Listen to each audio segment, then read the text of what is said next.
was the best revenge you got on your toxic colleague? I, 27F, used to work as a back-end developer for a tiny tech startup run by people who love talking about innovation, but couldn't innovate themselves out of a paper bag. My supervisor Kyle was the worst of them all, a condescending corporate bootlicking nightmare.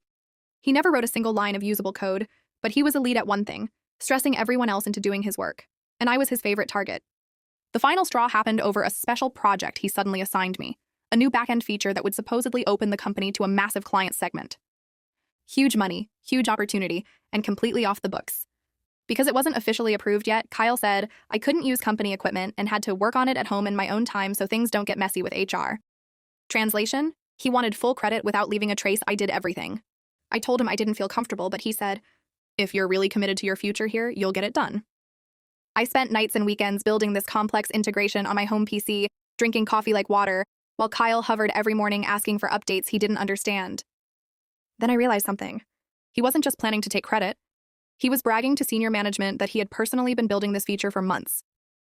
I overheard him saying, "This will be my legacy project. I expect we'll secure the Series C funding with this." That's when I knew exactly what I was going to do. I gave him confidence. Every week I smiled and said, "Almost done. End of Q4 delivery is 100% on track."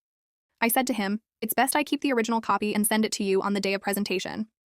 He bought it like an idiot. He practically glowed. He even booked himself as the presenter for the investor meeting that would determine whether the company lived or died. Meanwhile, I quietly updated my resume. The morning of the big investor meeting, I walked into the office, placed my laptop, badge, and a handwritten note on my desk. "I quit. Good luck presenting your project." Then I walked out. Later, a friend from the team texted me in full panic. "Kyle is melting down. He has no code, no demo. Investors are walking out."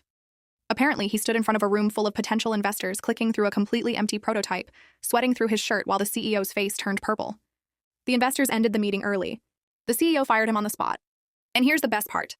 The CEO quietly sent warnings to every founder and tech leader he knew. All the industry people Kyle always bragged about impressing. His reputation? Gone. His career? Dead. The last thing I heard was that he now works at GameStop making minimum wage, still telling people he used to work in tech. As for me, I started at Google last week,